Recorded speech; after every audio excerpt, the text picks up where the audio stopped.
You're listening to the Myerson Line. Life cycles, bicycles, fast lines, and hot takes.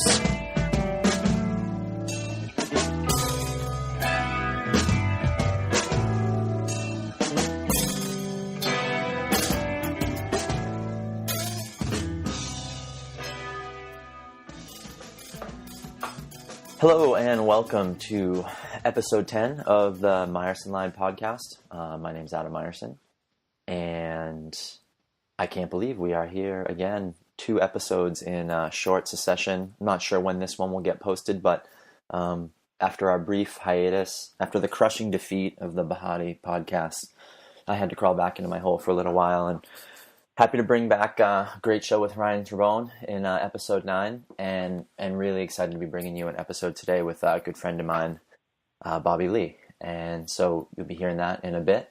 Also, in my absence, I was pleased to discover that people still wanted to advertise with the podcast that wasn't actually happening. Thanks to the service course for having faith that the show would be back, and happy with what we've done so far. Certainly we made some improvements to the show last week. I think everybody enjoyed the greatly improved audio, even though we've lost the live video capabilities of Blab. We've gained a lot back in terms of actually having the questions and answers match up with each other in real time in the audio and having it sound good. So thanks to Ryan and the service course, and I mean Ryan at the service course, as well as Ryan Turbone for being the guest in the last episode. But if you're not familiar with the service course, they make a really great bike wash kit. I pressured them live last week to send me one. I still haven't gotten it. I can't tell you what it's. I haven't used it, but it looks great. I even read up again, even more, on the difference in what they do with the Tampico brushes and why those are special. And it sounds great. It sounds interesting. The bucket is even a better quality because I'm using kitty litter buckets because I feel bad recycling those. They're so substantial.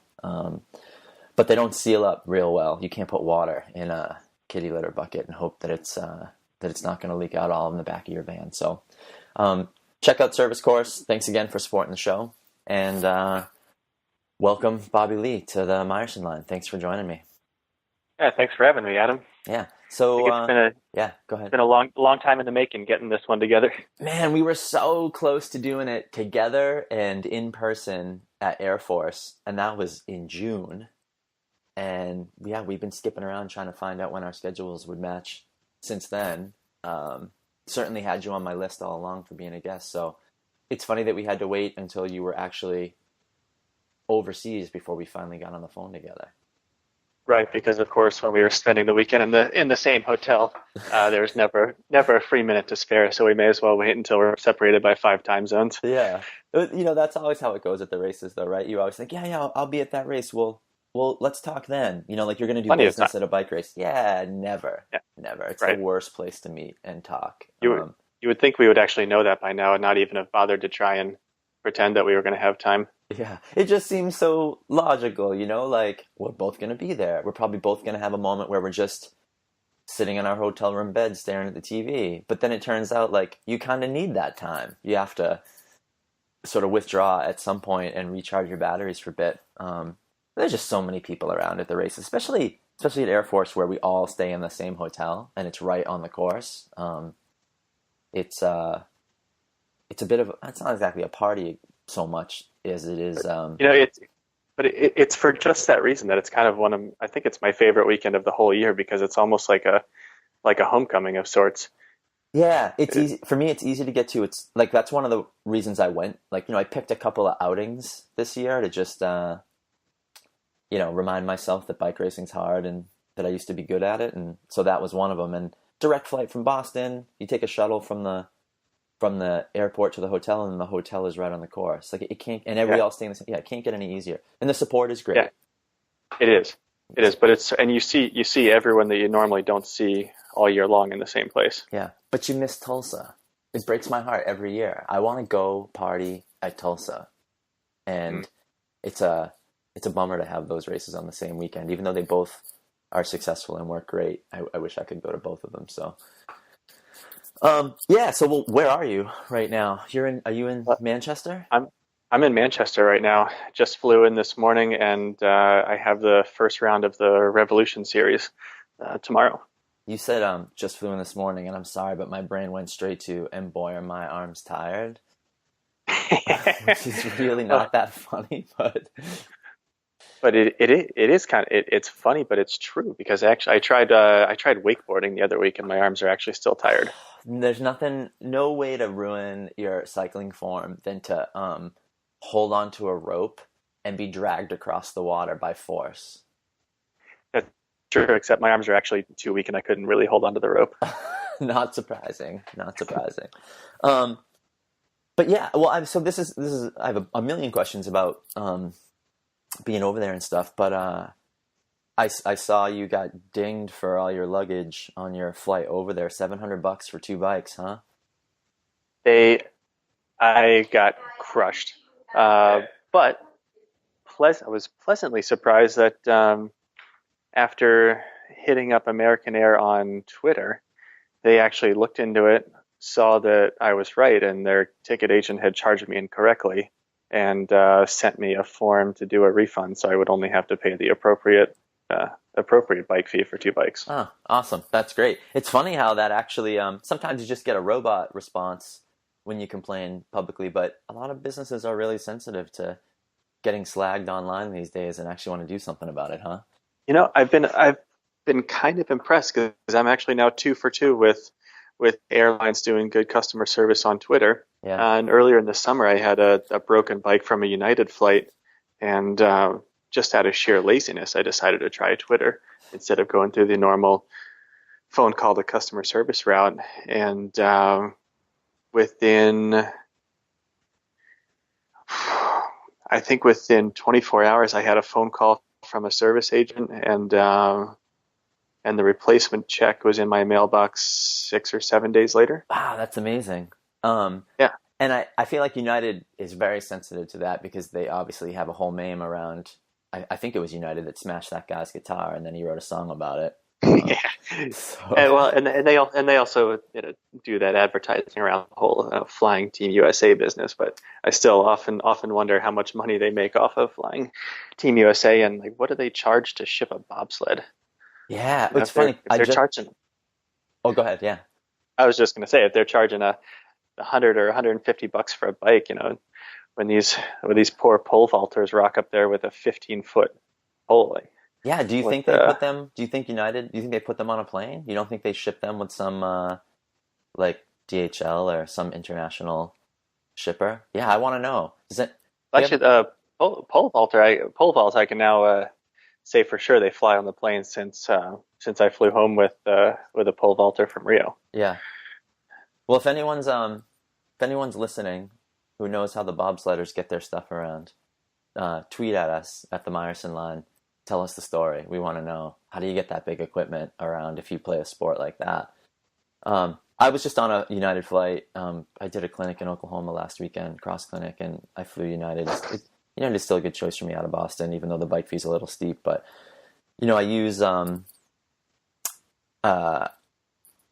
the Aura case, Isaac Howe's Aura case, and I wasn't sure I could get my cross bike in it, but it went in. It packed up fine, just one set of wheels, and it was great. No questions asked. I paid 25. I was only my only checked baggage. I only paid $25 for just the luggage, but it's so small. It doesn't look like a bike, and even if they ask, I use the sort of white lie of it's a trade show display.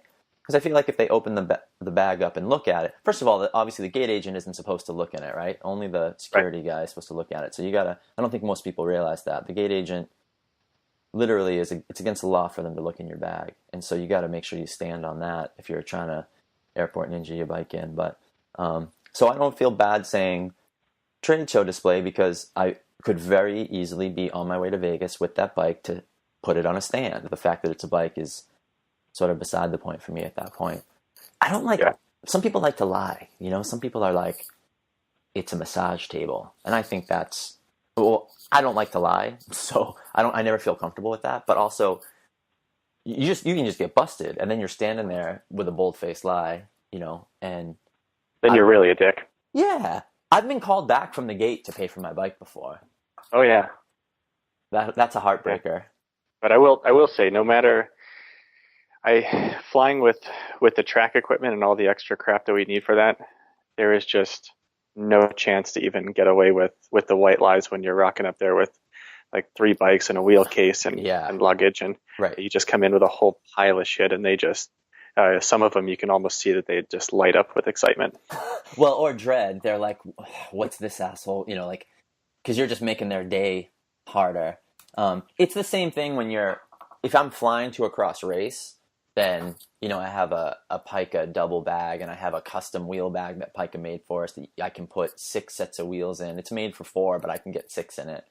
And so it's the same thing. When you have that, you're just like, yes, this is a bike. Yeah, there's nothing hiding it there. No. You're not going to fly with 3 massage tables. But the double bag is helpful though too, because with the double, I usually just pay 1 bike fee. You know, there's 2 bikes in there. But you had 2 bags, huh? Yeah, as I'm actually one of my track bike is actually going to live live in Germany for the winter at the team service course. So I just flew over with a cardboard box that I could dispose of. So I'm only actually flying home with 1 bike. Oh, good. Well, okay. So I have a million questions that sprout from that, and I want to back up before I dive into them, because I was under the impression you've been talking about this being the end. You know, you've been talking about retiring, and then I obviously saw you were still racing, so I knew if you are retiring. Don't answer this yet. We're going to get to all this, but you obviously aren't done quite yet, and you know, there's still some track racing to do. There's a whole, you know, it's fall. If it's cross season, it means it's track season too. So I know there's a lot of racing left, and you know, I would assume you don't spend all this time preparing for the Olympics and then just sit on the couch with all that form when there's, you know, we both love bike racing.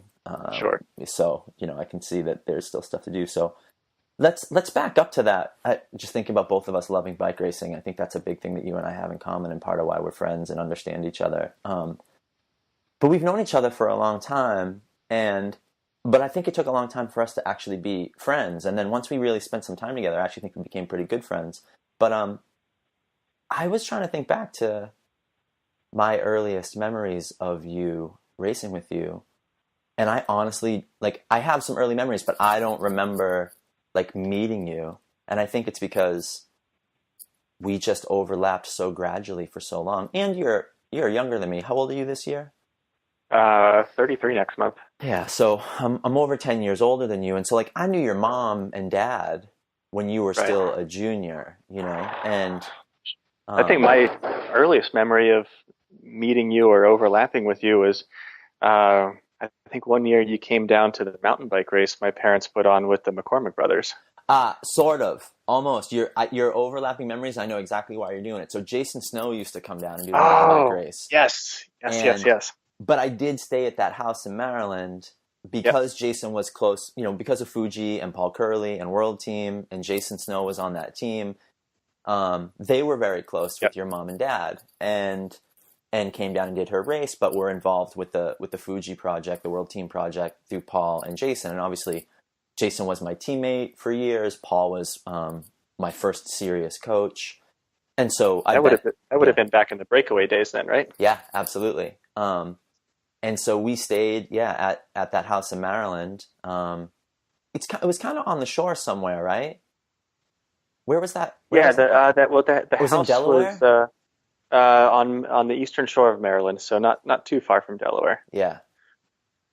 And so that's when I suppose I really like met your family and met Sid, and I don't know where we were going.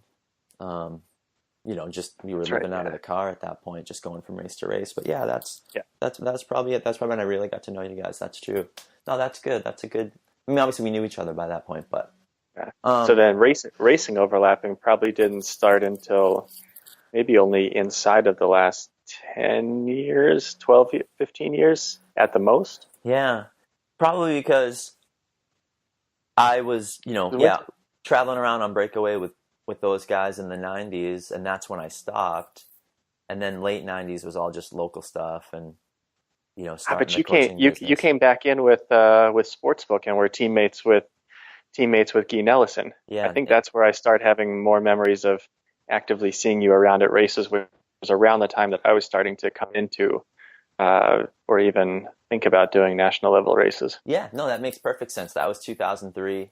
And then I started traveling again and started training more seriously again and reached a pretty high level that year. But you're right. So, because my career has two distinct periods with a break in the middle. And so even you were a junior, and yeah, like I said, and I even worked with your mom on like legislative stuff, like we were still working on cross and growing cross and trying to fix the sport. And she was very involved and active, in that period, like really pushing for masters categories. And we were all everybody was not necessarily fighting, but like working to kind of shape the sport in the direction they wanted it to go. And so your mom and I had a lot of overlap in that area then.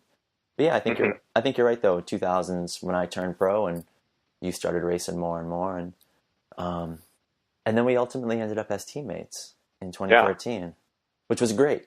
It was I think that was when we really got to know each other really well, sharing hotel rooms and being on the road. Yeah. Definitely. And I feel like your career, not dissimilar from mine, has had this, you've always been winning bike races. You've always been a good bike racer, particularly on the track. And we should talk about T-Town at some point, the importance of T-Town and in your cycling and American cycling generally. But, you were obviously easy for you to get into the sport as a result of your parents' involvement in the sport. And let's just back up real quick. And for people who don't know, your dad was pretty involved in USA Cycling at one point. Was he president of USA Cycling at one point? He was president of in a brief tenure in '84. Yeah, when it was USCF, no, obviously not USA Cycling. Right. It's like basically a completely different different era, different organization, very grassroots type thing. Yeah. And Sid is also your brother. Sid, younger brother. Sid's younger, right? Yeah, he's younger. Also an Olympian, Special Olympian. Actually, like really good for his class. Like has had a lot of success, huh? Oh yeah, he has. I've lost count, but I think the number of special gold medals at Special Olympic World Games is probably hovering around 10. But probably even more impressive is I think he has 5 world titles in the ENOS division for brain injured athletes. So he's won the road race and the time trial a handful of times. So I'm not familiar with this. What's that all about? It's like a separate. It's just for brain injured athletes. It's a separate federation just for brain injured athletes. And I think the reason it's not too well known here in the U.S. is that for a long time, the governing bodies or the group of people that handled brain injured sports in the U.S. were at odds with ENOS, and I don't know what the INAS stands for, but that's the world governing body. That's basically their UCI or UCI equivalent. And so our federation, for lack of a better term, was at odds with the world governing body, and so there wasn't an interaction there or a chance for our athletes to compete. And sometime in the last handful of years, things kind of came back together, and so Sid got the opportunity then to race really with the athletes that he's comparable athletes, because the trouble with him with a brain injury is that he's not Paralympic, or at least not by the current standards, but he really isn't Special Olympic either. But he fit closer to Special Olympic than to Paralympic, because Paralympic was very rigid and he had no chance to go into a category there. But Special Olympics was much looser, and they just fit him in, and they're much more inclusive. But now that he's able to race with ENOS and against other brain injured athletes, that's really more of apples to apples racing. Yeah, that makes sense too, because and definitely correct me if I'm wrong or misjudging this, but I have this sense of Paralympics being serious business and Special Olympics being like inclusive and supportive and more cheerleady than performance oriented. Right. I mean, Special Olympics uses the motto "training for life," and so they try to use sport as a way to bring their athletes, I'm not going to say into the mainstream, but closer to mainstream, and teach them, using sport to teach them life skills and create other avenues for success and self-confidence. Yeah. So it's as much of a personal growth endeavor as it is a sporting endeavor, whereas ENOS is more in the vein of Paralympics, where these are people that are they're high level athletes. There's just, some of the connections aren't working quite so well. Yeah. Interesting.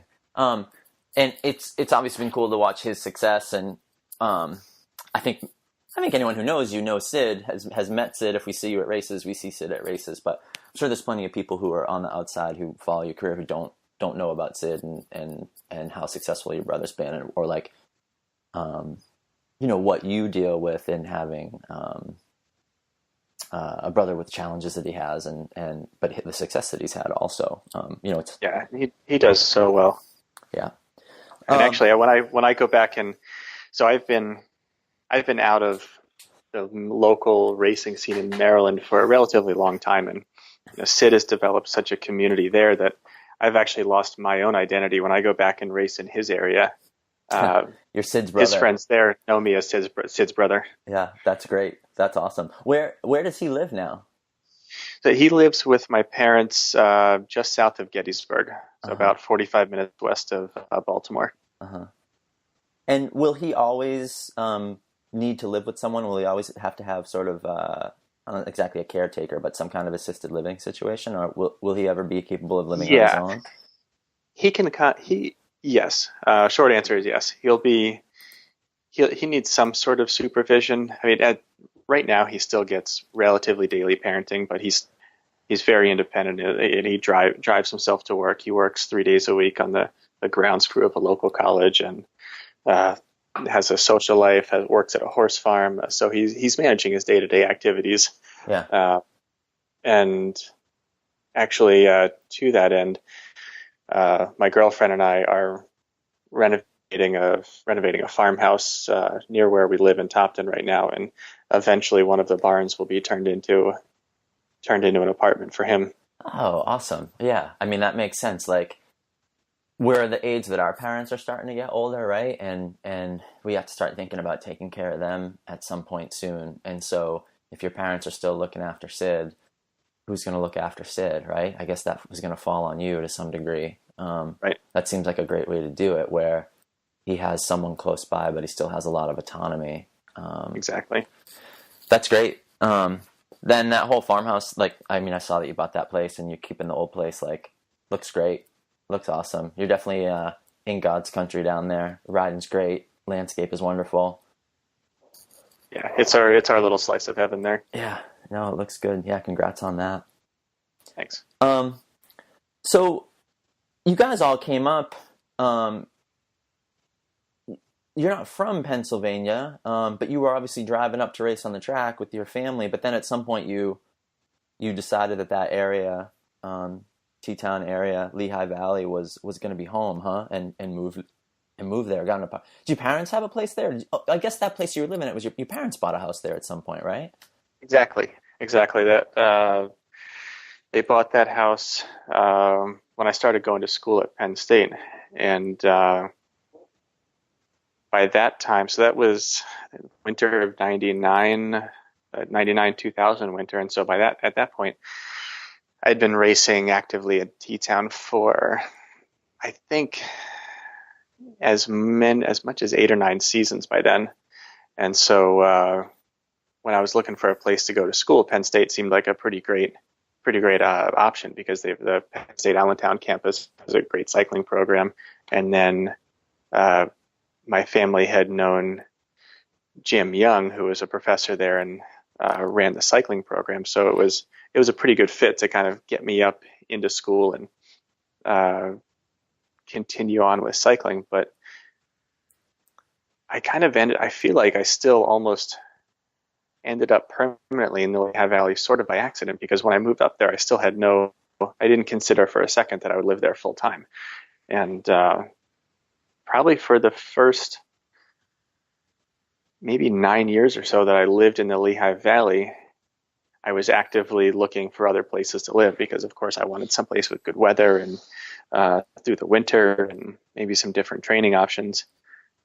But every single place that I tried never quite lived up to the Lehigh Valley. And eventually I started to realize that I was just coming up with excuses why some other place wasn't any better. And Yeah. maybe I actually do like living in the Lehigh Valley. And then once I accepted that, I realized that, oh wow, like this is great. This is where I want to be. Yeah, that's great. I mean, when you live in the Northeast, because you love it, the difference is you just go away for the winter. And that's something that the people who live in warm weather climates don't get to do, but then they also have miserable summers to deal with too. I mean, I love Tucson. I don't want to be there in the summer. And I love Athens. I think Athens is a great year-round spot, but it's not quite warm enough in the winter, and it's a bit too hot in the summer. So I like being itinerant to a degree and kind of moving around. And 6 months in New England, 3 months in Tucson, 3 months in Athens, like that would be perfect. If I could do it that way, I always say like that's the circuit I would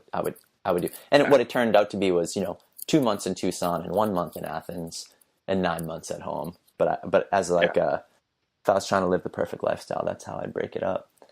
And then of course, track moved to the winter. It wasn't always that way, but they decided that track season would be a fall and winter sport. And so I'm sure that affected things too, where, you race at T-Town all summer, but then you had to go somewhere in the winter anyway, right? I mean, and then of course they opened the track in LA too. Yeah, and moving the track into the winter time really it made the road track balance a little more challenging. Oh, interesting. Because you could never, but I guess you guys deal with it with cross. Yeah, and we always have. There's never an off season. Right. And that took a while to get the hang of and figure out how to plan the seasons and plan the fitness accordingly. But and for the most part, I got used to it. But I'll tell you the one part that I never got used to, and I always, I'm not going to say resented, but we'll say strongly disliked, was getting into that late summer, early fall time of year when normally if you're racing just a traditional road season, you just get that nice feeling of calm, relaxation, and fatigue from the season. You can just really relax and enjoy the fall. And all of my friends and peers would be kind of winding down their season and enjoying everything that they had deprived themselves of all summer. And then I'd have to go kick it back into high gear and get ready for a World Cup in 6 or 8 weeks. Yeah.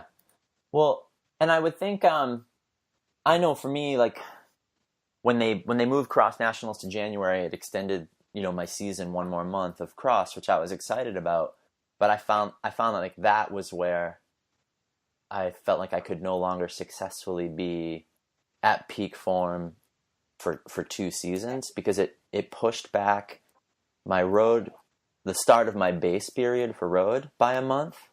And it's not like I could still have taken the time to do the training, but it meant that I was going to miss, the races start when the races start, right? And I was already coming in late compared to the other guys by not racing until, beginning of March. But now if I push that back to the beginning of April, it just seemed like I'd be really behind. I like that extra month across, but so ultimately I know for me that I just had to accept that it was either like, I broke it down into 2 6-month periods where part of my road season was part of my cross season, and I had to give up, some of the beginning of the road season, and that worked pretty well. But the old days I could do a full road season and train at the end of the road season for cross and be full gas for cross, and then still take Christmas and New Year's completely off, show up in Tucson, January 1 and be ready to, starting your road season January 1 that's totally doable. Starting it February 1 is almost impossible. But oh yeah, I thought for you it would be better because it's sort of like a fast season and a slow season, if you know what I mean. Like if the track was in the fall, you could shape your fitness around track fitness and not have to go back and forth like I watch you guys do during the road season, where you're like the year that we were teammates in 2013, I remember you had track nationals in mid-August and you tried to go to Alberta off of your track nationals peak. And that was that did not go super well for you. No. But then I took great form off of getting my ass kicked for a week in Alberta. It can go the other way, right? You can take that deep form from the road and sharpen it up for the track, but you're not going to expand your because you're on the road. You're not taking fitness from a week of track racing. No, at least not a week of U.S. nationals. You got to lift your feet up when you pedal. Like, I mean, I feel like that's like the biggest difference. Like, if you haven't been lifting your feet up for a week when you pedal and then you go onto the road, man, it's just got to feel like you're climbing all day, even on the flats. All those hamstring muscles have been out of use for a week. Yeah, it is a small transition, but generally not so bad. And for the most part, the transition between track and road in the summertime was pretty seamless. But the tough part in this last Olympic cycle is the UCI changed up the qualification process for the World Cups. And whereas previously there was no qualification for World Cups, in this last Olympic cycle, we had to chase UCI points during the summer to qualify into the World Cups. And it was only, or as far as the Omnium was concerned, top 24 nations on UCI points qualified to send a rider. And so, whereas in the past we could let the track form kind of take a hit in the summer and just race T-Town on road form and use the whole summer to just bank fitness and then be fast for the winter, that was great.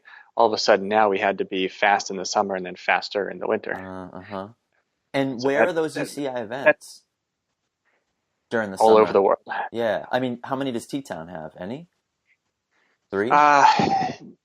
T-Town would have a handful, but then the unfortunate part for me is that T-Town never had an Omnium, and all the qualifications were event specific, and so I had to traipse the world searching for Omnium. So I hit what did I do? I think went to Japan for a race, did one in Taiwan, did one in Cuba.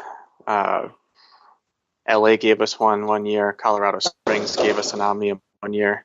And so there was always just this kind of constant planning cycle in the beginning of the track season to try and figure out where you could bank your points with minimum travel, maximum point gain, and also with balling up your fitness for the stuff that really mattered in the winter the least. Yeah. I mean, even for you, like, it's pretty exceptional. You've been to 3 Olympics. Like, that's a big deal. It's a big deal, obviously, to just go to one Olympics. But at this point in your career, you look back and you realize, like, man, you've gone to Olympics, like, 3 times. And the sport has changed since, Beijing in 2008. I think you just did, that was no Omnium yet. So you did Madison and maybe the points race. Yeah. Yeah.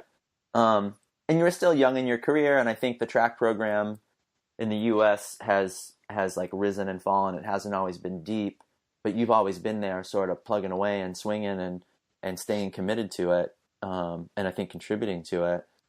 But I think for someone like you, the Omnium was, even if the Omnium change came about as a result of like Olympic marketing politics, like having to cut events and cut the number of athletes that you take, all those reasons. Like, the Omnium wasn't created out of my impression here, and correct me if I'm wrong, the Omnium wasn't created out of some desire to make the sport like more spectator friendly or more interesting or easier to follow or exciting. It was 100% like economics and marketing. How can we squeeze a bunch of events in still with sort of fewer medals and fewer athletes? Sure, I think so. Yeah, right? How do we make room for BMX? How do we take medals away from cycling and make space for, say, mountain biking and BMX? And so the Omnium was born. But it's turned out to be really awesome. Like, I like watching it. I like that it's the same athletes. like racing against each other in these different events. It feels like decathlon.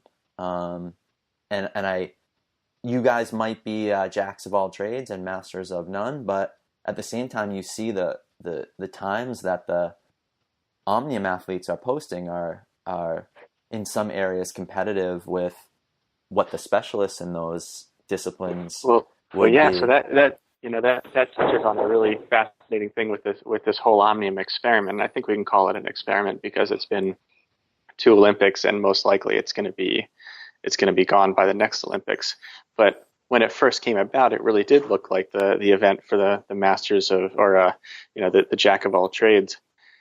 And in the first couple of years at the Worlds, all of the performances kind of reflected that. The times and the average speeds were all down just a little bit from those events when compared to their standalone versions.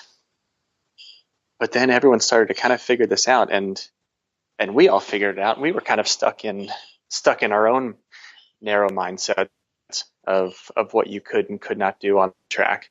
For example, we used to think that it was crazy to travel all the way to a World Cup and if you did 2 races over a 3-day period, if you had, let's say, the scratch race in the Madison on your ticket, then you were full, and you would have been nuts to try and ride the scratch race one day, points race another day, and Madison the third day.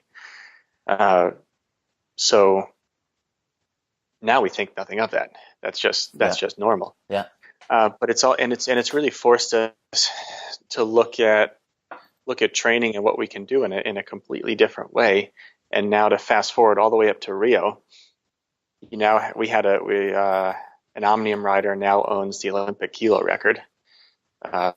So I forget the guy who won the Omnium or won the kilo in Rio, but he took the Olympic kilo record from Chris Hoy. Right. So think about that. Yeah. And then the Olympic pursuit record, the Danish guy took Bradley Wiggins' Olympic pursuit record. And so those were records held by specialists. And now here they were just taken by Omnium riders in the middle of the Omnium. And then even looking at the flying lap times, and you take the final 200-meter split, and the top guys are all riding sub 10-second 200-meter splits on their flying laps. And to put that in perspective, when Marty Notstein qualified first at the Sydney Games in 2000, he did 10:0. Mm-hmm. Mm-hmm. And so what is that? Is that training? Is that the track? Is it doping? Is it equipment? Why? How are you guys taking on an increased workload and still posting faster times in short events? Especially when, sort of interrupt myself, especially when I've seen the events changing where like sprinters ride the kilo now. You know what I mean? Like what people can generate these high speeds and then hold them for the whole minute. Like it used to be a kilo would go up. I feel like kilo was part of the endurance program, and now kilo is part of the sprint program. Am I wrong about that? Traditionally, the kilo was the haven for the sprinters. Okay. So it's probably a combination of everything. Yeah. But the one thing we have learned is that it turns out endurance track riders are really freaking fast. Yeah. Which we actually see a lot from the road sprinters that come from track backgrounds. You see them on the World Tour all the time. Right. These guys are really stinking fast, and they all came from track endurance backgrounds.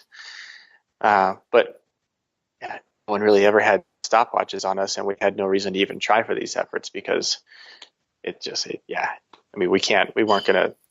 none of us are gonna touch a sprint tournament or line up for a Kieran, so why even bother? Yeah. And it's funny, the body types seem to are all over the place too, and it's one of the things that I like. Why I like I'm like, it reminds me of MMA, where in the early days of MMA, all these guys came in with their specialties and fought each other from their discipline. They were wrestlers, they were jiu-jitsu, they were kickboxers, and so you'd have a kickboxer fighting a wrestler, and it's like watching a video game, with these characters. And the Omnium was like that. But now you guys have developed a style where there's an Omnium style. But like you look at someone like Jason Kenney, he doesn't look like a track racer, right? I mean, maybe it's just because I see him on TV, but he looks like a skinny road guy. It's different in person? The sprinters are still they're not nearly as big as they used to be, but they're still some pretty muscular guys. There's no Kurt Harnett out there, you know? No, the 90s are long gone. I mean, I guess we know why those guys were all gigantic, but they're just used to be like the sprinters were. When I started going to when I started going to T-Town a little bit and like understanding, because most of the people listening to this will not be old enough, and you are barely old enough to remember the days when Friday nights at T-Town, you were probably a junior when it was still in its heyday, but like when Anthony Peden and those guys, like all those Aussie guys came over, and those guys were vicious, amazing bike racers, and I would race those guys in the Criteriums on the weekend, and then they would go make their money on Friday nights at T-Town, and that was definitely when T-Town was in its heyday.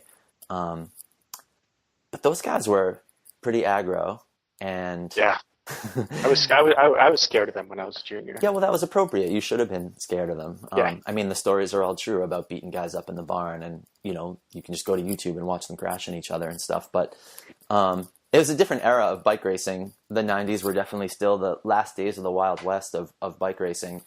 Those guys, I mean, some of those guys have gone to jail since then for, beating people up in bars or beating their wives up or whatever. And those were the guys that we were racing bikes against every weekend. Yeah, it's funny because it's true. And it's sad because it's true. Unfortunately, it's like it's barely funny. I mean, yeah, but it's right. It's not an exaggeration, though. Those guys were not. Those guys had some struggles. They were criminals. They were, yeah, exactly. Yeah. No, it's not an exaggeration. Yeah, no, it's true. And those days of the sport are gone, right? And those, well, for the most part anyway. But I also think those days at T-Town are gone. I hope T-Town gets its luster back at some point. And then the sport's changed, right? Like, road seems to be weak right now. The only thing that seems to really be growing is cross, but we're still desperate for sponsorship money, and so mountain bike participation is kind of going up as a percentage, but the total number of licenses are down. And even T-Town has just got competition for eyeballs, right? It's not the only thing to do in Briningsville on Friday night anymore. And even but I think everything, or a lot of things are relatively cyclical. Yeah. And, we have, just because the elite scene at T-Town is dying down a bit, doesn't mean the area itself is dying. We've got the bike scene and the bike community in the Lehigh Valley is incredible, as strong right? as it's ever. Yeah. But there are, to your point about, competing for eyeballs, the track's also competing with different ways to enjoy a bike. Right. Like every discipline right now. Yeah. Right. And there's so many ways to have fun on a bike. That's not just, you don't just need to go to the track and race. And I think we're seeing a lot of that in our cycling community. We have, hundreds, if not thousands of riders, but the percentage of racers is actually, we're far and away the minority right now. Yeah. No, it's interesting. It's, I finally Which is not necessarily a bad thing. It's, the sport as a whole is growing. Yeah. Yeah. No, I agree. And I finally, it's actually just been in the past month or so that I finally have been like, you know what? It's time for me to get serious about accepting that things have changed and trying to understand how it's changed and why and where to go from here. Racing isn't the be all end all of things, but I mean, just as a quick aside, look at how many teams are disappearing for next year, like men's pro road teams specifically. It's terrible. It hasn't looked like this, in my opinion, since I was trying to turn pro in the early to mid 90s, and there was simply no place to go. There were like 2 teams you could ride for, and anything beyond that was, you were racing for entry fees and, bike clothes and entry fees. There were pro teams that were offering bike clothes and entry fees, which still happens now, but when there's only LA Sheriffs and Coors Light to ride for, it's, there's the 99% and the 1%, and that's what it looks like it's going to be again next year in the U.S. Right, because Stellis is gone, right? Stellas is gone. Jameis is gone. Lupus is gone. And United Healthcare is discontinuing their crit squad, right? Yeah, yeah, and changing management direction. So I'm not as involved in the gossip as I normally am when I'm out on the circuit. So I'm just getting snippets as I talk to my friends who are sort of looking for contracts right now and in the middle of it. Yeah, so I don't know exactly what all the changes that UHC is making next year and where their focus will be, but I do know, yeah, they're ending their crit program, which is it's just a bummer. So I assume some of those guys will retire, or there's no other teams for them to go to. They can't all ride for Rally, and Jelly Belly only races 10 times a year and likes to hire up and coming guys they don't have to pay. So yeah, the US Criterium scene will be pretty interesting next year.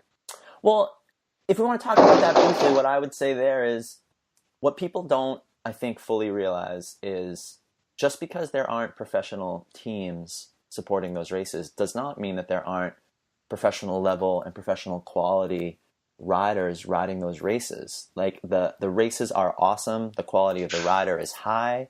The storytelling is really good. USA Crits has a great season-long story to follow. And I think it was even though USA Cycling was responding to what the teams were telling it, I think combining the NCC back into the NRC was a huge mistake because, in my opinion, the NCC turned out to be the stronger product. No one follows the NRC. No one tries to win it. No one pays attention to it. But a bunch of riders were supporting the NCC and traveling around to it, and there was a narrative there. You do a press release after every race. You report on who's in the top 5. There's actually something you could follow. There were live feeds for all the races, et cetera, et cetera. So I hope they fix that.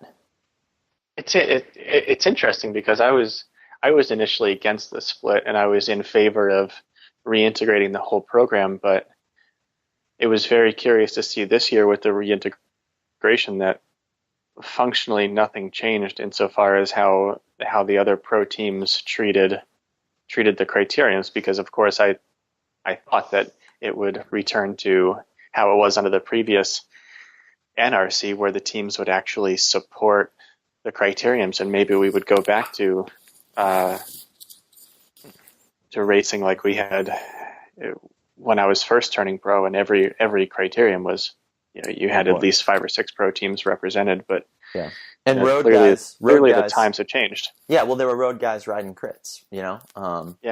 But then it's also brought up an interesting idea, and I think we've batted it around a couple of times, and this criterium circuit and the lack of pro teams but not lack of pro talent, to me, starts to beg the question of what does it really mean to be professional, and are you professional because of the team that's listed on your license and the fact that they're registered with the UCI, or are you a professional because you're on a non-UCI team, but you're actually drawing a salary and earning a living? Yeah. And to me, it starts to make a really gray area, because you do, with that criterium and road split, you have a whole nother avenue open for true specialists that might not have otherwise succeeded if they had to also be good enough to survive stage races or be GC riders. And so you have this whole other group of teams that was cropping up only looking at the NCC because they could save the budget money with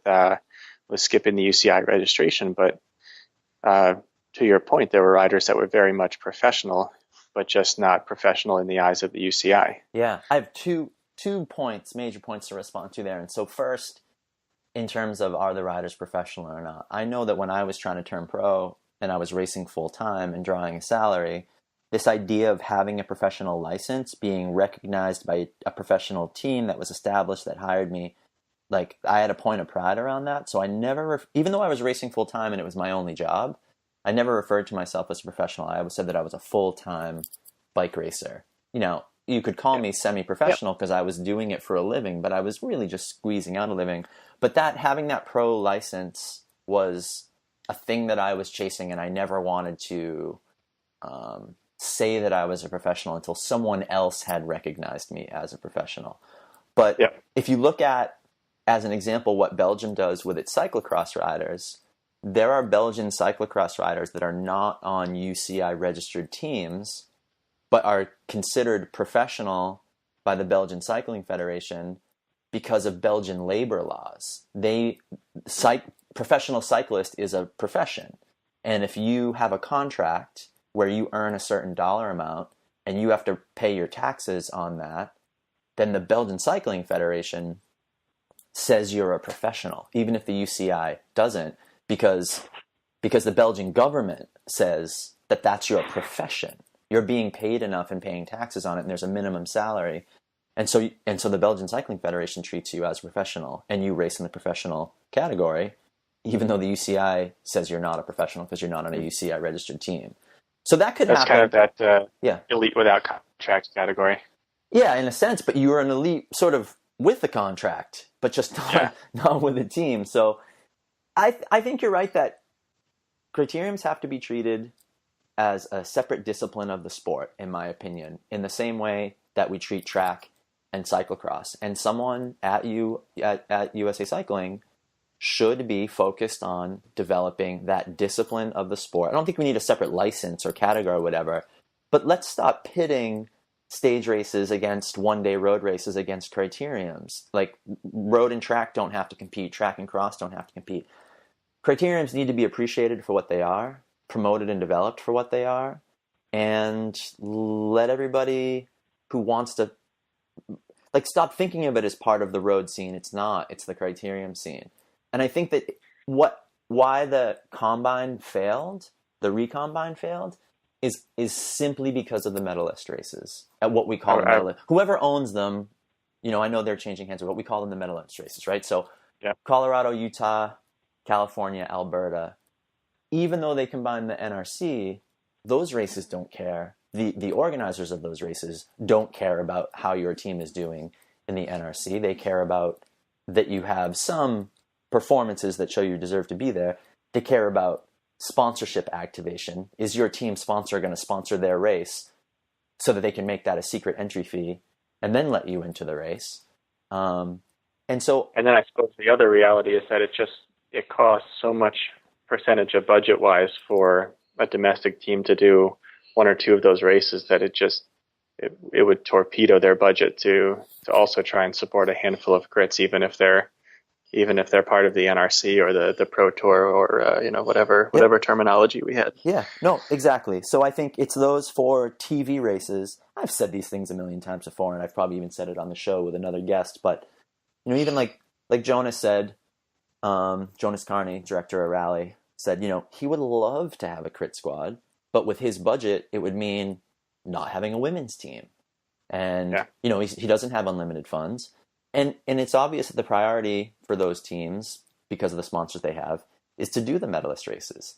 So I think now the sport shouldn't be so shallow that you can't do all those things, but currently it is. And so if the medalist races are your goal, criteriums not only aren't helpful to that, they're detrimental to that, because your riders might get...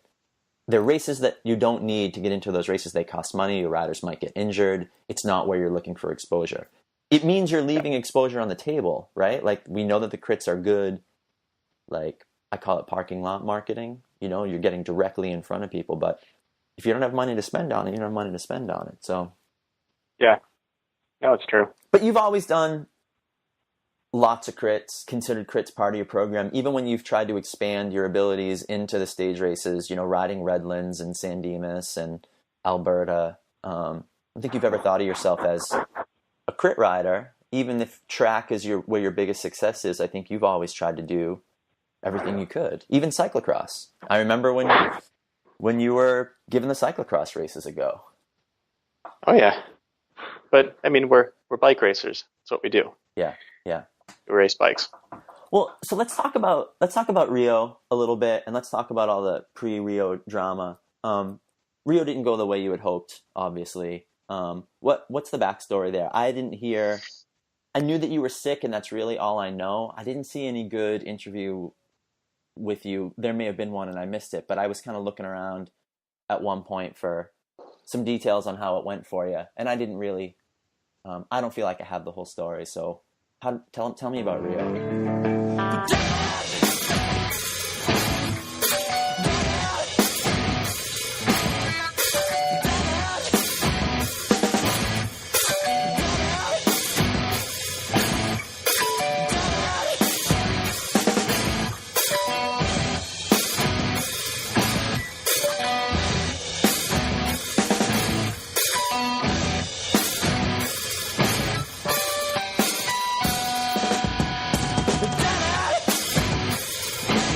No, I mean Rio was a huge success just to get there, and I do pretty much every day actively try and remind myself about just that fact. That said, for anyone that gets to a race, or once you get to the race, you still want to perform, and everything I did was still aiming for a top performance there. And the training was great. Brian Walton and I have gone through all of the prep with a fine-tooth comb, and we just can't come up with any holes or any shoulda, coulda, wouldas. And so I definitely feel like I did the best I could with what I had to really put myself fitness-wise at the games with a chance to be a dark horse and maybe steal a medal. I'm not saying I was going in as a medal contender. I was definitely not one of the 5-star favorites, but I going in there, I rated myself in that second tier group of riders that, if the planets aligned just right and a little bit of luck on my side, maybe something could have happened. Yeah. And then the long and the short of it is that I picked up a stomach bug that hit me in the night between the 2 days of racing, and the only solid meal I kept in my stomach was the meal I had before the Omnium started. Yeah. And so just every race got progressively worse. Yeah. And the final kick in the stomach was just not even being able to finish the points race. Right. And I was watching that, and I watched you roll off the track, and I was like, bummer. That really hurt. I mean, you've never been in a situation where you can't just get to the finish line of a race, right? I mean, at your worst form, you're still capable of following those guys around. So I knew you don't quit an Olympics race unless you're really fucked. Yeah. I even tried nursing myself through by, allowing myself to drop.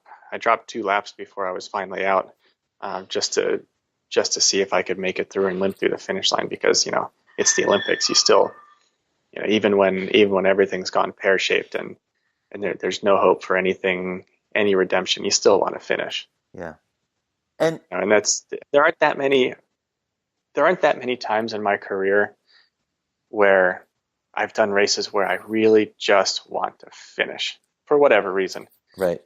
And but you get those races every now and then where no matter what, the performance is gone, the results are going to be incredibly or very forgettable, but just out of a sense of pride and accomplishment, you want to get your ass across that finish line. Yeah, and just get to the other side of it. I'd imagine the Olympics are one of those races too. Definitely. On the bright side, the points race is the last event, right? Like you got an Omnium. Do you get an overall ranking still? Like when you drop out of the points race, you still. I don't know. Like to be honest, I could.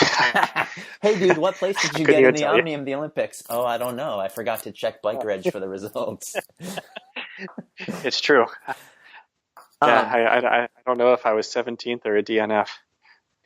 When I was just doing a little bit of prep for the conversation, it looks like your Omnium ranking was 17. It looks like you have a DNF for the points race, but you finished 17th in the Omnium. That's how I was reading it.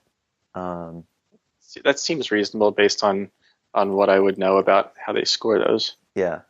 I couldn't answer that factually because I actually never looked. But it's funny, that might surprise some people, but I totally understand. Like, you probably just put your head down and let yourself mope for a day, right? Like, You didn't need to go check what place you got. You didn't go there to get 17th in the Omnium and drop out of the points race, right? So what were you going to go look at the results for? You're like, you don't check the results on your bad days. You just go home. You just go home, right? It in the aftermath, immediate aftermath, it was stinging pretty badly, and it's going to take a while to come to terms completely with what went on down there. Yeah. And come back to the place I was prior to the games, where I understood that it was such a victory just to be able to get on the plane and go down there. Yeah. That no matter what, I already won. It was, Let's and talk everything about else that. is just a bonus. Yeah, let's talk about that. So, well, one, let me close that up by saying I don't think anyone would be surprised that you got a stomach bug on a different continent. I think that's any bike racer that's traveled. Well, any person, you can be a bike racer, but anyone's traveled internationally knows how easy it is to get exposed to different bugs. And I don't know if you've been to Brazil before, but I feel like every time you go to a new region, you're exposed to all these new bacteria that you might not have any immunity to, and it's pretty typical. It's almost like a miracle if you don't get sick. So I always kind of think that, especially in the major competitions where you take everyone from the world and you're putting them right in close quarters. Yeah, that's how you get sick. That's So first time you go to Europe, everybody just gets destroyed, and it can take months or more to come back from it once you get that. Like everybody used to go to Izegem, like all the junior national team guys, under 23 guys would go to Izegem, and first time they were there, they'd all just get their whole immune system wiped out, and then 6 months later, they'd finally be back to full health. But sure. So the struggle for you to get there, it's funny. I'm sure there are people who are listening who are like rolling their eyes at us talking about you having to deal with a doping positive as like your struggle to get to the Olympics, and I would not argue with them if that was their feeling about it. I can see why they would roll their eyes at that, but sure. And I assume everybody who's listening knows what we're talking about. That prior to the Olympics, that you had a positive test for the specific thing was noroxicodone. Noroxicodone, which is a metabolite of oxycodone. From taking Percocet. And so, when that all happened, I got a lot of messages. And sure. You and I didn't talk for a while. Mostly, I think, because I was busy and you were in the middle of it, and I didn't need to bother you necessarily. But, people want to know my opinion if someone tests positive. And then, in this case, it was someone that I consider a friend. And I think I defended you, and people were surprised, I think. And I defended you immediately because I felt like I knew you well enough to put my reputation on the line and make my opinion of you public. Now, I realize that's a very naive thing to do. I've had lots of close friends turn out to be on drugs. What's his name? I'm totally blanking on his name, but he was on, not Adam Bergman, but also on Jelly Belly later. Kid from Princeton. Chodroff. Yeah, John Chodroff. I trained with Chodroff a ton in Tucson. We were friends. I was in his house. And he turned out to be doping that whole time. It was very, very hard to take, very heartbreaking. But I didn't travel with him. I didn't share hotel rooms with him. He was never my teammate. And I had that level of closeness with you that I felt like, of course you could still have been up to something, but I felt that I understood your psyche, your personality, who you really were well enough that I felt, even if it was naive and I was taking a risk, I felt comfortable going to bat for you. And what I did say, and eventually kind of said to you was, one, it sounded like the stupidest thing I had ever heard, and I don't understand like why you wouldn't know better. Like, I still don't, we're going to talk about this now because this is a conversation we haven't had. But I still don't understand. I don't know what the hell you were doing with Percocet in your travel bag. it is so fucking stupid. Like I wanted to yell at you because I was like, Bobby, why would you, like, this is so dumb. Like, why would you even have these things? And why would you even take them to sleep or anything else? And I did say to people, I was like, and I don't know if you and I did ever talk about this, but like, I've seen you put back some beers after a bike race. I've seen you bring yourself down, let's say, from the stress and intensity of racing with more beers than I can drink in a sitting. And it surprised me when I first realized that you occasionally, I won't say drank a lot, but, if I had one drink, you had four, let's say, like you'd crack, and normal, it's like normal American drinking, but I don't drink like that. So I notice it. But, and what that did for me was it made me think that maybe you had a substance abuse issue. And that was what you were keeping secret, that maybe you were addicted to painkillers, or you had a oxycodone. I mean, it's so common right now, right? Like, people are dying from heroin ODs and just passing out in their cars and crashing into other people, and it's an epidemic right now, right? And so the idea that you might have started taking pain medication for an injury at some point and then had an opiate addiction, that was the only thing that made sense to me. But then you said no, that wasn't the case. Yeah, and actually, maybe it was naive of me, but when I was working on how I was going to handle the public release of the information and my own statement, it just didn't even occur to me that I had to even cover that base, so to speak, because it was so far from my consciousness and really so far from the reality of the issue. But I wasn't alone, right? Like, I wasn't the only one who said that to you, apparently. No, I started seeing it turn up more and more, and then I realized, oh shit, of course. Why didn't I think of that? Why didn't I cover that or even talk about it? And I really, maybe it was a mistake to leave it out and not address that potential issue head on. But of course, that's a natural reaction to have. Yeah. Well, so then from me to you as a friend, like, forget about the fact that people are listening to our conversation. Like, what the hell are you doing with Percocet in your bag? Like, why is that even why is that an option on the table for you? Because it's so crazy to me. Like, I would never have Percocet. I would never travel with it. I'd have to be like about to die from pain to even consider taking something like that. So why was it something that you had with you? And why would you even consider taking it in or out of competition just to go to sleep? Can't you just take some NyQuil like the rest of us? Yeah, well, I mean, those are all very valid points. And, for the most part, racing is in the continental U.S., North America, and even most of Western Europe, it's really, there wouldn't really be a need for it at all. The reason why I have it, and I've taken a lot of flack for saying it like this, and I'll probably take some more flack for it right here from potentially any listeners, is that it's an emergency supply. I do a lot of racing on my own in crazy countries away from the safety net of good hospitals and competent race doctors. And, I was keeping it on hand just in the event that I had a crash and I needed to get back to Western medicine for treatment. And why take it as a sleep aid? Why did you think it would help you sleep? Well, I was aware that it's an off-label use is as a sleep aid,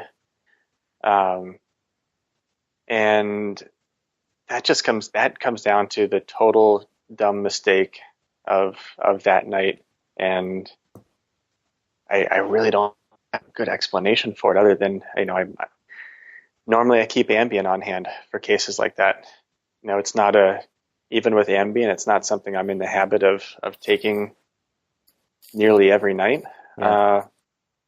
But yeah, sometimes with racing the crits late at night, or especially with jet lag, doing big time zone changes like I'm doing right now. Yeah, the Ambien is good for helping to sleep in cases like that. Yeah. And As opposed to something like melatonin, and I'm not kidding, you know that I like NyQuil. Like, if there's a quote unquote a drug that I occasionally abuse, it's NyQuil. Like NyQuil, I knock myself out when I have to with NyQuil, even when I'm not sick. It's like the only medicine that I take, like ibuprofen and NyQuil. Like, those are the things that I'm comfortable with. Like, that's where my line is. Yeah. But NyQuil puts me to sleep, and it's one of the only things that does. And it leaves some people groggy in the morning. But if I'm really hurting, NyQuil does that to me.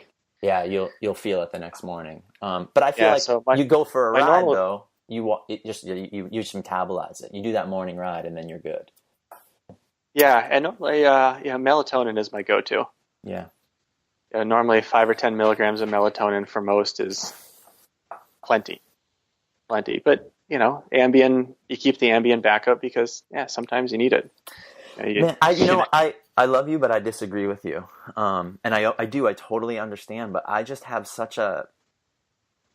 I don't want to take pills for anything, I don't want to take vitamins. I don't want to take, I know it's stupid and it's easy to I use drink mix, like I'm using other processed food or ground up powders, I'm grinding up my sugar and putting it in my water bottles. Why not take a pill?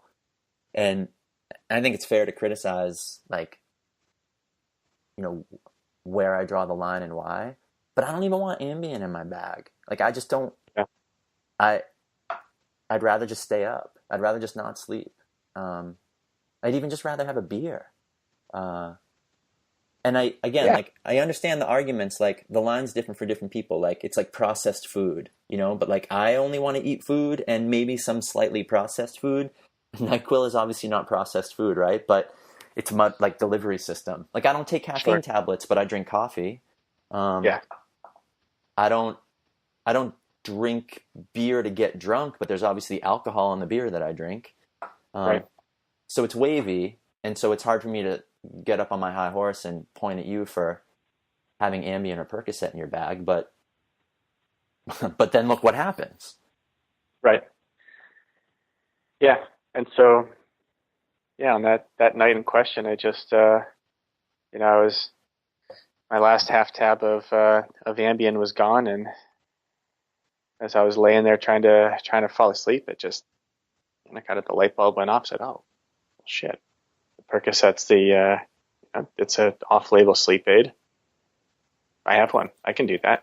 Because you were thinking, and so when you took that, what did it cross your mind? Doping control concerns? Did you just were you just so desperate to get to sleep that you didn't think it all the way through? Or did you think, oh, I can take this and I'll be fine tomorrow? I wouldn't test positive for this. No, because if I had stopped to think about it for even a second, of course I wouldn't have taken it. It doesn't match with my normal practices of, making sure I'm good for the doping control test, because even if I have a cold, I'm not going to take anything with Sudafed for days before I can, run the risk of having a test, because, even though, and here's a tricky thing with the doping control, or with the line between legal in and out of competition, is that it's, the in competition window is defined as 12 hours, from 12 hours prior to the start of competition to either the end of the race or when the sample is collected. So you can, as it was in my case, you very well now can have cases where you take something out of competition, but the metabolites hang on just long enough in your system that an out of competition usage causes an in competition positive. Right. Which you were able to document. Right. You were able to show with the amount and the time, your story matched up. Right. 57 nanograms of the metabolite of oxycodone were perfectly consistent with ingestion about 23 hours prior to the test. But that was still an anti-doping violation. And really what I've learned now it means is it changes the intent. And the intent is where you fall into that big wide open spectrum of different ranges of sanctions, because if it's in competition, then the assumption is that it's an intent to cheat. And this is language that the WADA code uses. And when it's intent to cheat, then you go straight and you start at 4 years. Yeah. But when it's not an intentional, you're not intending to cheat, you're not intending to get a performance booster, then all of a sudden the range becomes 0 to 2 years. And that's where the decisions really come down, and the discussions happen. Well, and to be honest, I had no idea before this how sanctions even were handed out. And my understanding of it was that it was, if you had a violation, it was 2 years, and then they changed up to 4 years. And so it didn't make any sense to me why some people are coming up with 16 months, why some people are getting 18, why some are getting 6, some are getting 4. Right. And yeah, well, for better or for worse, I kind of have a handle on it now. Sure. Well, so I did understand that process, but when I saw 16 months for this, it still looked to me like, even if they were buying your story, they were intentionally trying to keep you out of the Olympics, that they didn't want to deal with you. And this is my sinister, skeptical view on it. And I have not talked to you about this, but why did they, because 6 months seemed appropriate. 6 months was the ban you should have gotten in the first place, and you wouldn't have had all the legal stuff that you had to deal with after. Where did the 16 months come from? Why did they give you 16 months to start with? Well, USADA actually came to the table with 4 years. Really? Yeah, and so for my violation, according to the code, and not even using any of my own bias in favor of myself, the maximum sanction I was eligible for was 2 years, and USADA came in asking for 4 years, and from what I can see, USADA really didn't have a high profile positive in a long time. And I'm not calling myself a high profile athlete, but at least in their case, if they had nicked me for 4 years, they could come to the table and claim they got an Olympian.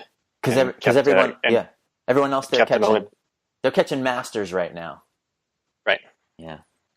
And so that's the only reasonable thing I can come up with, because they came to the table with a sanction that was actually a direct violation of the WADA code. Yeah, right. It's like it didn't match the rules that they were supposed to be following themselves. Right. And so how did it come down to 16 months? If they came to the table with 4 years, how did it end up 16 months? It was, well, of course, since I appealed, we agreed it was a bad decision, but in the arbitration, they were using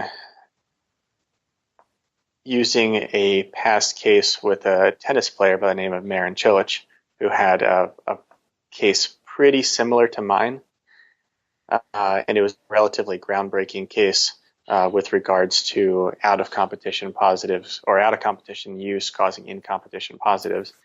And what the panel was attempting to do is do a line item by line item comparison with my case versus Cilic, and it wasn't quite possible to do that, because there were enough things that were just a little bit different about the case that were incredibly relevant as to the intent and the severity of the sanction. But so when they were looking at at my case relative to Cilic, it put me into the 6 to 18 month range, and they decided, based on a comparison with Cilic and the relative jurisprudence there, that I fell into the high degree of fault category, and with being high degree of fault, then I would go to the higher end of longer end of the sanction within that range. So then maybe it was less sinister than it looked to me, because to me it looked like someone went, ooh, if we nick them for 16 months, then we just don't have to deal with them for the Olympics. It seemed to me it was like just too conveniently, it was a convenient amount of months to just keep you off the Olympic team. And I thought maybe it was a way for them to not have to deal with you anymore. But maybe I was reading between the lines too much there. And if we had been negotiating with USADA, I think that would have been a reasonable interpretation of it. But that 16 months came down from a AAA panel. Interesting. Okay. And so USADA had spent the whole day arguing for 4 years. Right. Which, by the way, I mean that's the sanction I would have gotten, if I was caught with a syringe of EPO in my arm. Right. Which is, I mean, no matter what people think, and they can hate you or they can think that you're lying or whatever, like they're still not equivalents. No, and to even talk about 4 years and the addition of the 4-year sanction, which just came about in the last couple of years. The reason WADA added the automatic 4-year or 4-year starting sanction for those big drugs and created the language, intent to cheat, and then opened the door for lesser offenses is they wanted to create a way to really differentiate between people who basically fuck up but aren't doing the wrong thing and the people who are actually cheating. Right. So the rules can't, you can't use those same bans for everybody if they want to do it right.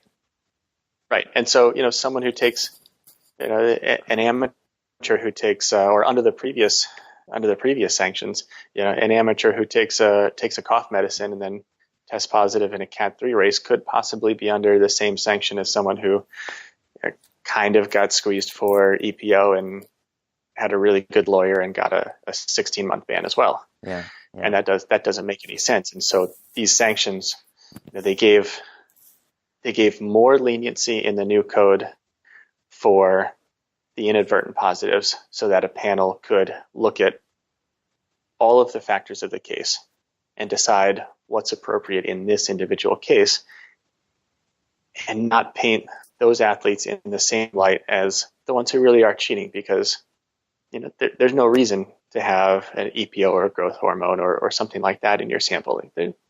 If you've got that, like, you're cheating. The intent is to cheat. But they've created now the whole separate category in that 0 to 2 year range, right, where you can differentiate.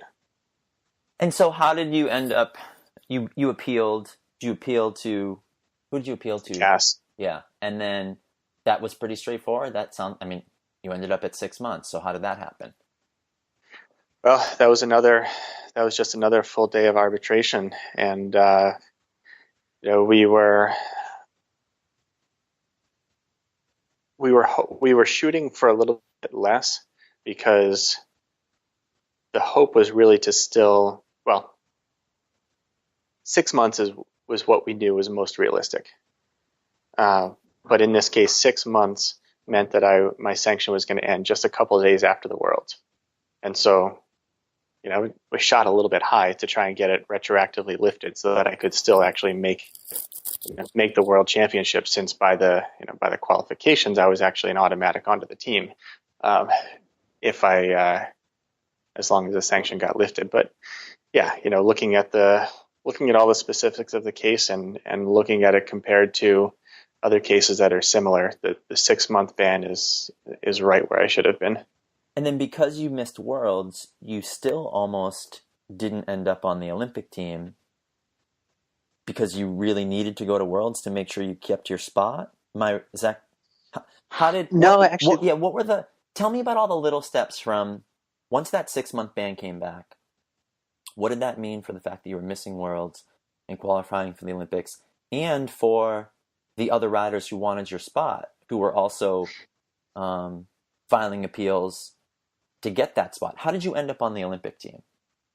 Well, so the Worlds actually didn't mean a thing for the Olympics. The only way the Worlds would have mattered is if the Omnium rider at the Worlds won a medal, and therefore it took the automatic selection straight to the games. And you'd have no recourse there, right? That'd have been nothing you could do. Right. Yeah. Right. Game over. But then, in the event of no rider winning a medal in the Omnium at the Worlds, then it gets kicked down to kicked down to the selection committee to pick the rider. But to take a step back, the first hurdle I had to cross before I could be eligible for selection was to get retroactive nomination to the Olympic long team. And the long team was named the day after my initial sanction was announced. And so USA Cycling took the stand that they couldn't nominate me to the team because at the time of the nomination, I was under suspension. Right. Despite the fact that, well, that was their stance. Our stance was, we've already appealed to CAS and we have our CAS date. The sanction should be 6 months. Therefore, I should be on the long team. And if I don't get the reduction, I don't get the reduction. No big deal. Nothing changes. But if I do get the appropriate reduction, then I should be eligible. What do you think about people's position that whether you get the reduction or not, whether you're eligible or not, the fact that you have a ban and we're dealing with a ban should have been enough for USA Cycling to stop considering you? That's a really interesting question, and it comes up a lot. It might have even been something you would have supported yourself before you found yourself in this situation. Well, so the interesting thing about that is, it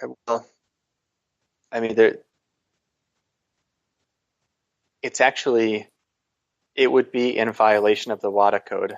Yeah. For an NGB to enforce that. And in fact, in the run-up to the London Olympics, the British Olympic Committee briefly enacted a lifetime Olympic ban for anyone who had previously served a doping suspension. And WADA actually took them to arbitration because WADA said you can't do it. It's in violation of the WADA code and you're a signatory, so therefore you have to follow our rules.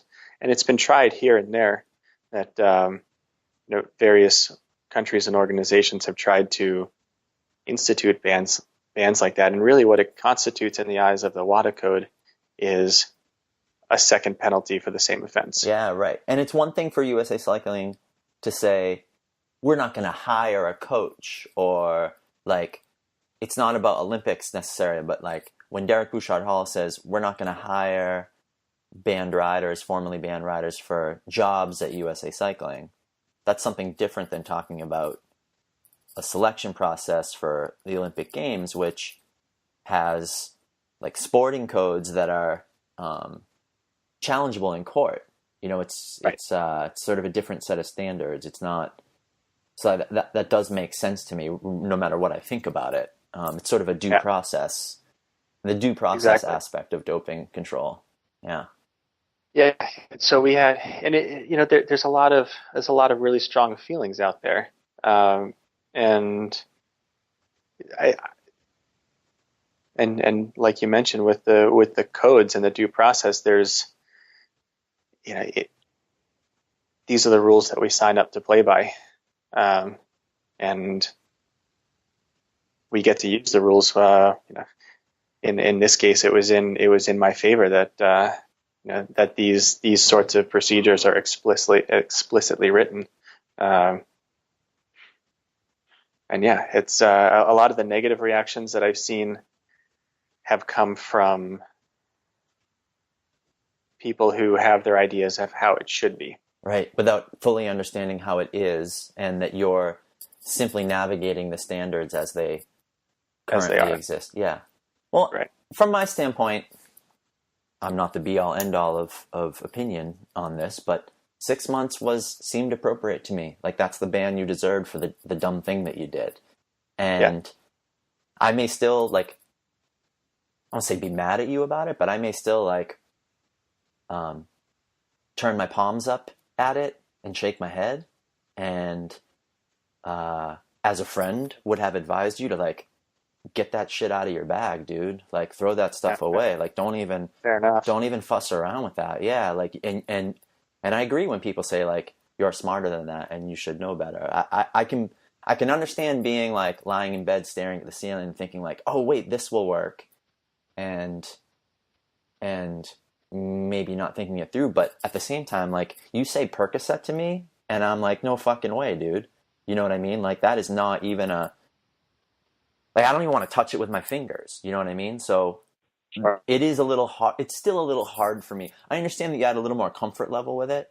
I keep those things scary, if you know what I mean. I keep those Sure. things at enough arm's length that I want a certain amount of intentional ignorance about it.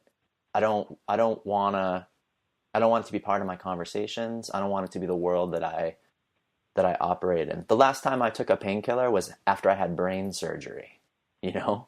Yeah. It was waking up from brain surgery. I took some painkillers for like a day, and I don't even think I took them on the second day. I think I only took them on the first day that I came out of surgery. So for me, it's hard to get my head around. Even if I accept and understand your explanation, I still am like, what the fuck about it? And you get 6 months for being an idiot, basically. That's appropriate. Yeah. And it's possibly my first mistake was even just allowing a certain level of comfort, just right. being around stuff like, right, right. regardless of usage. So yeah, I agree with that. I know it's hindsight is 2020, and but yeah, it's right. It was a total bonehead move. It had a lot of very real repercussions, but the 6 months was I feel an appropriate penalty. Yeah, me too. Ultimately, I think that's the ban you should have gotten. And if everybody believes what's on the table, it makes sense.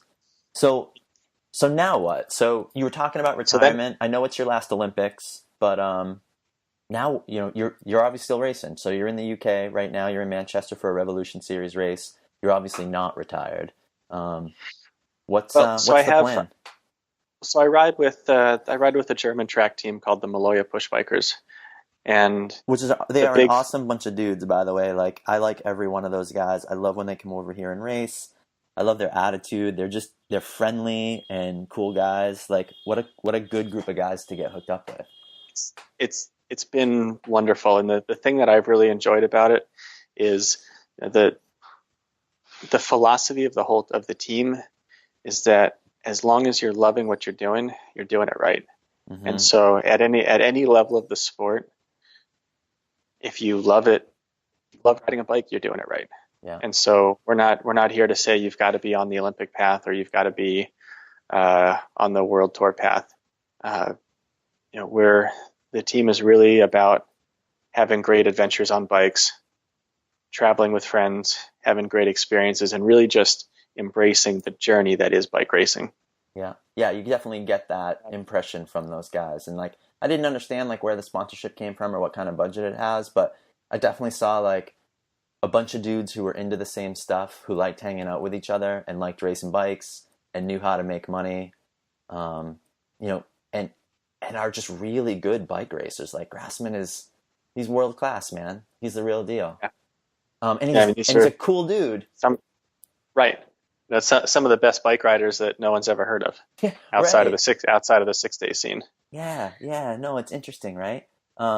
They fit in so well here too when they come over here. Like, I think that's why we like them, and when they come over and do the crits here, because we can see that they're like kindred spirits, Yeah. So you're racing with them. It's been a great fit for me because in my whole career it's been very rigid and Olympic focused, and so this idea of just enjoying the journey of bike racing fits very nicely into what I want to do post Rio, because there are, outside of the Olympics and the UCI, there are just so many great adventures to be had in bike racing, and this is a really great avenue for that. But then on the high performance side, the 6 days in the Revolution are a really big focus for the team, because now it does have live coverage on Eurosport. So it's a huge market and a huge boost for us. So, I signed up with the team, and they run our year April 1 to March 31st through the winter season. So I am still racing track through the winter, and in the process of organizing my 6-day program. But yeah, from there, I'm not really sure. I'm sure I'll be a part of the push bikers in the years moving forward, which is actually one of the great things about the team is that you don't have to be a full-time bike rider to be a push biker. If you're if you're having the adventures and loving the racing and the traveling, then you can be a push biker. It's as much about being an ambassador, a good ambassador to the sport as it is about being a bike racer and being an elite bike racer. Well, but of course you still need to pay bills. So you may Sure. be in a situation where you've got some financial security, but how are the guys? I assume the guys that are full-time are making enough money, they're supporting themselves with bike racing. Yeah, the top 6-day guys on the team are making they make a good living from the racing, but Christian busts his ass pretty hard to keep this program on the road and keep the funding rolling, and that's really his full-time job. And we have let's see, Marcel has been in the German military sports program. We have Stefan Schaefer is actually a full-time cop in Cottbus. Martin Hachecki moves back and forth between some Eurosport commentating and working with a cycling publication out of Prague. So we have a lot of riders on the team who juggle racing with other life responsibilities. Yeah. And even young guys that are in school. And it was actually it was interesting to me at the team camps back in the spring, and it was the only time we really have everyone together in one place. And normally when we have, and you've done this 100 times, when you have that first team meeting at the beginning of the year, normally what happens is the team boss stands up in front of all of the riders and says, okay, this is what the team goals are for this year. This is how we're going to try and chase them down. This is what your job is. But in this case, the roles were the conversation was reversed. And Christian went around the room and said to every rider, okay, what do you want to do this season? What are your life goals? What are your racing goals?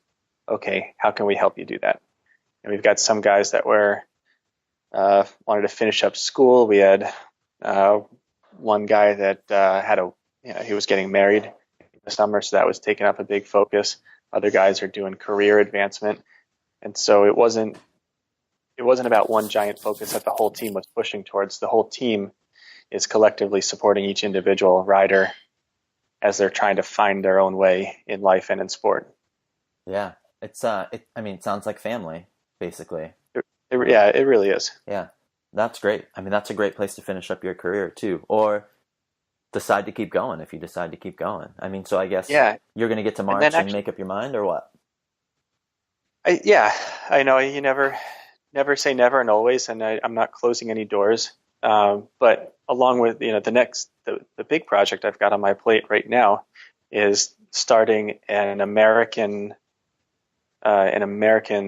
franchise, so to speak, of the Maloya Push Bikers Future Stars program that's currently in the Munich area.